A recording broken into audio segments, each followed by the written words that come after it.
Olá, eu sou Marcos Lindgren, professor da Fundação Dom Cabral, e estou aqui para conversar com vocês sobre dois assuntos que não costumam ser discutidos conjuntamente: o Estado e a estratégia. Eu vou falar sobre esses temas à luz dos ensinamentos que a pandemia está nos trazendo.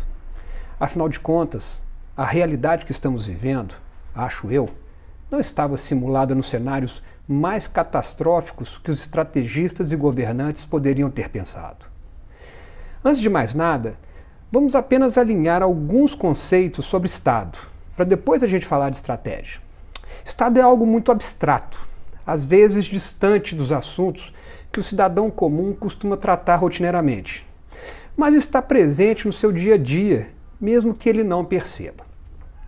O Estado é uma entidade fictícia que existe porque os indivíduos que precisam viver juntos decidem convencionar uma série de regras e acordos que regerão suas vidas na coletividade.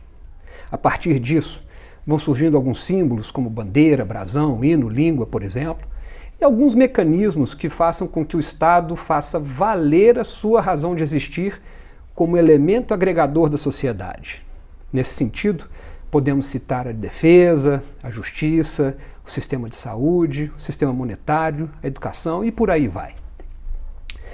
Quando nós juntamos tudo isso, temos um exemplo mais elevado, portanto bastante etéreo, do que chamamos de organização. E quando falamos de organizações, de forma associada, estamos falando de estratégia. Historicamente, alguns dos exemplos das primeiras organizações mais estruturadas remetem aos exércitos.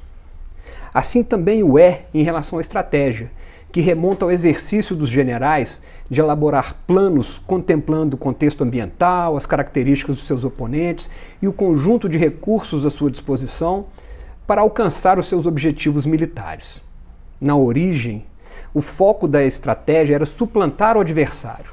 Hoje em dia tornou-se algo muito mais sofisticado e nobre, deixando de ser uma ciência utilizada para derrotar alguém e passou a ser direcionada à construção de valor para todos aqueles que de alguma forma interagem com a organização.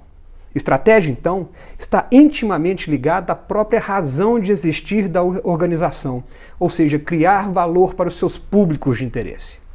Qualquer organização, seja ela qual for, família, igreja, empresa, uma nação, só tem razão de existir se sua missão for atender às necessidades de todos aqueles que de alguma forma têm relação com ela, a organização.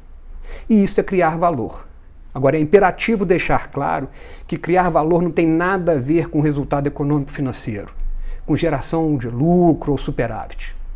Nós estamos falando de atendimento às necessidades, de demandas não atendidas, das mais básicas no nível do indivíduo, como saúde, educação e alimentação, às mais complexas de interação social, como segurança pública, justiça e cultura. Vamos voltar ao raciocínio de Estado como organização. De cara, nos deparamos com uma pergunta fundamental: qual é o valor que o Estado deve gerar para os seus cidadãos? Essa é uma pergunta difícil de ser respondida quando o sujeito da resposta é a tal entidade fictícia, o Estado em si. Mas se aplicarmos a mesma questão aos organismos mais materiais que cuidam do funcionamento do Estado, tipo ministérios, secretarias, autarquias, empresas públicas e congêneres, a lógica de criação de valor para os públicos de interesse passa a ser uma resposta muito mais palpável e compreensível. Uma vez que a gente compreendeu aí a lógica de criação de valor, a gente pode começar a falar de estratégia. Muito bem. Se formos buscar nos livros, encontraremos inúmeras definições para estratégia. Algumas escolas a discorrem a partir do olhar da economia, outras pelo viés dos indivíduos que compõem uma organização, outras a partir do conjunto de recursos e capacidades que a organização possui. Alguns estudiosos da estratégia a enxergam como um processo estruturado, que separa planejamento da execução. Outros já acreditam que ela acontece numa sequência infinita de iterações do processo decisório organizacional e, portanto, ela não pode ser planejada, mas sim vivenciada. Tem autor que vê a estratégia sendo criada de cima para baixo e sendo executada de baixo para cima, enquanto outros teóricos depositam maior responsabilidade sobre a linha intermediária da hierarquia organizacional, Enfim, tem modelo teórico para todo gosto. Se me perguntarem com qual eu concordo, eu diria, com todas as escolas. Independentemente da linha de pesquisa sobre o tema, os competentes acadêmicos foram criando um arcabouço teórico que se complementa e nos oferece um caleidoscópio de metodologias para ajudar as organizações a criar valor.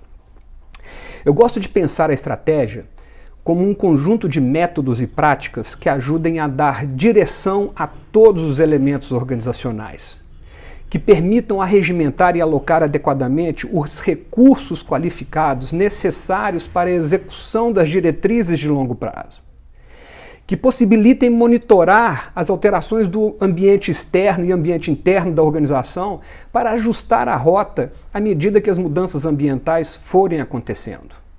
Neste ponto da conversa é que entra o coronavírus. A gravidade da pandemia colocou à prova a estratégia de todas as organizações do planeta.